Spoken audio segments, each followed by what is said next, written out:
Yes, hello and welcome to another vlog from BenalRida. Today we're testing out the KYMCO AK550i Premium 2024 model year. It is a 37 kilowatts or 51 horsepower scooter, which tells you already that it is over the limit for A2. And as far as I know, I asked the salesperson, this is not, you cannot get this in an A2 version. So this is really a bummer. For Honda, for example, the Forza and the X80V, they also have more than 48 horsepower, but you can get them in a reduced version. This one you cannot, you have to have a license. And this is very unfortunate. Anyways, let's get to the controls, the display and the storage space. So on the left-hand side of the handlebar, we have two buttons here. And first of all, we have the mode switch here, which does not indicate which mode you're in. Also in the display, actually, it doesn't really indicate which mode you're in. That's kind of a funny thing from KYMCO. Some things are left to be untold, you know. Also, we have a button here for the heated grips. You can adjust it in 2 or 3 positions or different power settings for the heated grips. Then we have the brake lever here for the rear disc brake, which is adjustable in 4 positions. We have all the switches and stuff. They leave a good impression, nothing really cheap, except for the turn signal, which I don't like here, but okay, maybe that's just my preference. We have a button here for the daytime running light, or you can put it into the regular low beam light. We have a switch combination here for your cruise control. We have a button here for high beam, low beam passing light. You have to push it. We have the turn signal switch here. We have a button here for the windscreen up and down. You can adjust it to whatever position you like, electronically. And we have the horn here. Also on the left hand side, we have a lever here for the parking brake, which acts on the rear disc brake. In the middle, we have the power on off switch here. And on the right hand side, we have the throttle. We have the brake lever for the front disc brakes, also adjustable in 4 positions. We have the emergency cutoff switch here. We have the switch up and down for the display and reset. We have a button apparently for no dual. For me here, it does not work. Also, we have the starter switch here, and we have a hazard light switch integrated into the starter switch here. In the middle console, as I said, we have the power button here. You can turn it on, off here. And we also have some buttons here. We have for opening the fuel cap, for opening the seat, for the display of the trip mileage in the display, and a lock button here for the handlebar if you want to lock it. Let's have a look at the display. On the left hand side, we have the RPM counter. We have other settings here. We can see by switching it, we can see the tire pressure monitoring system here, front, rear, the voltage of the battery, the actual fuel consumption, and that's about it. Down below, we can switch it to odometer, trip A, trip B, oil, and belt. You can also switch that with a switch down below on the console. I don't really fully understand why. In the middle, we have the no-do round display. You can, if you connect it to your phone, you can actually use navigation. You can put other screens on it, whatever you would like.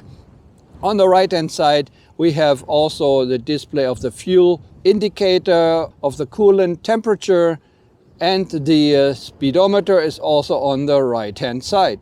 When it comes to storage space, on the right hand side we have a cubby hole. On the left hand side we don't have anything. It's right here and it is fairly big. I'm putting my hand in there, so maybe you can fit 6 of my hands in there, I would say. And at the end of it, we have a USB port. To open up the seat, you have to go to the front here, to the front console, and press seat.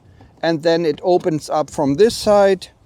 This is what it looks like when the seat is up. So this is the storage space underneath the seat. You can fit basically one full-faced helmet in there. I will put the photo of my helmet on the screen for you. Mine is a Shark Spartan size M, and you might actually fit a small jet helmet in there as well. So maybe 1.5 helmets you can put in there. We also have a courtesy light in there.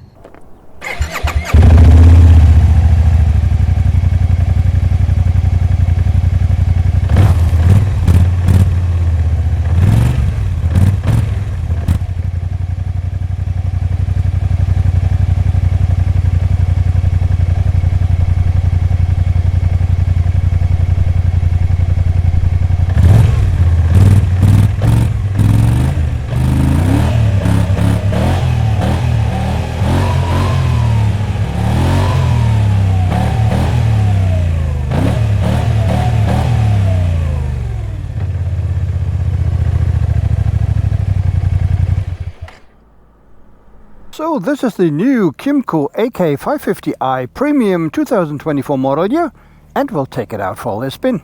Let's go. We're on the KYMCO scooter, and we have a fairly low seat height according to the specs or to the dimensions. It's 790 millimeters. However, I am 175, and since the seat is so wide, I can almost tiptoe only. So it is, you know, fairly wide scooter. The seat is quite hard, feels very sporty. As I said, the lumbar support, you can actually move to the front and to the rear a little bit. And I think let's go and do our little test ride here. I tried to find out about the TCS mode, because this light is absolutely, this is absolutely garbage. It should tell you TCS green, it means it's on, and yellow it is off or something. It just doesn't tell you anything here.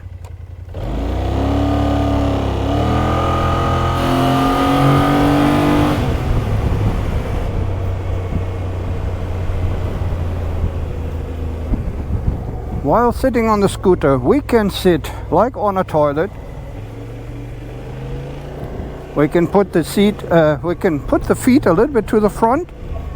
It is actually not too bad, but again, for my size, it's not so comfortable to put it in the front. It's not, you cannot really stretch your legs, but it's a little bit, maybe the space is a little bit better than on the XMAX series and Forza, but it is not as nice as on the TMAX from Yamaha.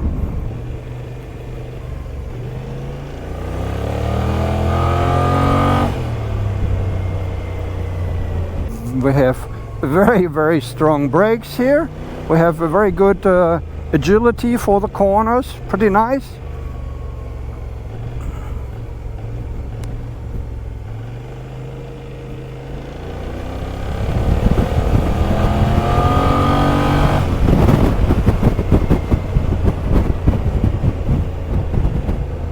Yeah, the components which they put in this scooter are very high class. We have Brembo brakes, we have a Bosch ABS, which is actually a first, not ABS, but it's a advanced intelligent braking system, AIBS, from Bosch. And that means we also have support in the corners, cornering ABS. I don't know how they do it, because usually you need an IMU with it. Maybe they have put in an IMU, which can measure your lean angle also, you know. The components, the plastics here leave a very good impression. It will probably last a long time. That's what it looks like, definitely nice. The windscreen you can move up and down electronically, pretty nice. 1, 2, 3, let's go. Go.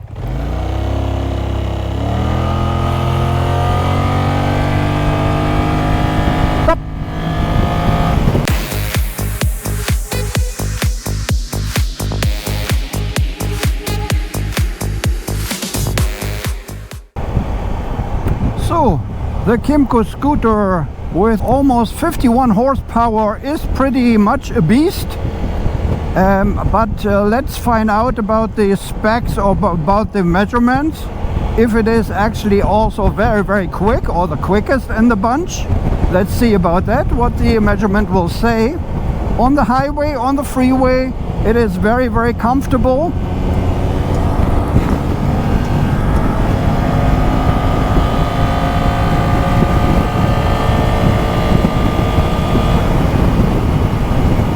It is very, very comfortable according to the specs or the website. It can go up to 160 kilometers per hour. And the windscreen does a very good job to keep the wind away from your helmet. It goes over your helmet, actually, pretty nice. And I am 175, so if you're as tall as me, it's definitely not a problem. A little bit turbulence on the side, but that's basically with almost every scooter windscreen or motorcycle's windscreen. And it feels very stable. The wheelbase is actually fairly wide, I think. So I think that's also part of the stability on this scooter here. Very nice, feels very nice and secure at higher speeds or with a lot of wind. And yeah, it leaves a very good impression when it comes to the quality. Of course, that should be like that because it's a fairly expensive scooter with 12,000 euro. But also, of course, you get a lot of accessories or whatever you want to call it, which are not accessories, which are already included, you know, like ABS, traction control, heated grips. We have the parking brake, we have daytime running lights, we have the windscreen, we have a cruise control here. What else do I forget? We have the navigation, which you can do or which you can use with your new Dual app from KYMCO. Pretty nice. One thing I do not like about the scooter is this display, what it looks like. It's still, to me, it looks cheap. I think it's a backlit LCD or so, whatever you want to call it. It is not really, in the middle it's different, of course, but the outside displays, they don't look really high class to me. Personally, also, as I said, what I don't like about KYMCO, usually there are some things which don't really make any sense, like what I just told you about the riding mode. You know, we don't really know what riding mode you're in. It doesn't tell you. It doesn't tell you on the switch. This is one thing which I don't like. Also the traction controls, you know, the yellow and the green. The dealer sometimes says this, then the website says that, some other people say that. I have no idea. I tried it out now. I have no clue when actually TCS is on or off. Yeah, sorry to say that. Also in the instruction manual, they only say it turns blue or it turns yellow. That's what they said, and that's not really sufficient, I tell you. Anyways, yeah, these are the small little gripes I have with the scooter. Other than that, pretty high class, nice components in it, and a lot of power. Definitely interesting if you're in the market for a very powerful scooter like TMAX or this one, or maybe X80V, or maybe the Honda Forza 750. So definitely in there, but of course for this one you definitely get more accessories. There's one thing I wanted to mention, probably not so important for you, but I always notice that when I ride on this, if you have the windscreen to the highest position here, and as I said, I'm 175, then the windscreen, the edge of the windscreen, the top edge is basically right in the way of where I'm looking, and this is one thing I don't really like. I had this on the Forza as well, on the Forza 350, I think. I mean, of course you can lower the windscreen a little bit, then everything is fine, but then of course you don't have the full deflection of the windscreen.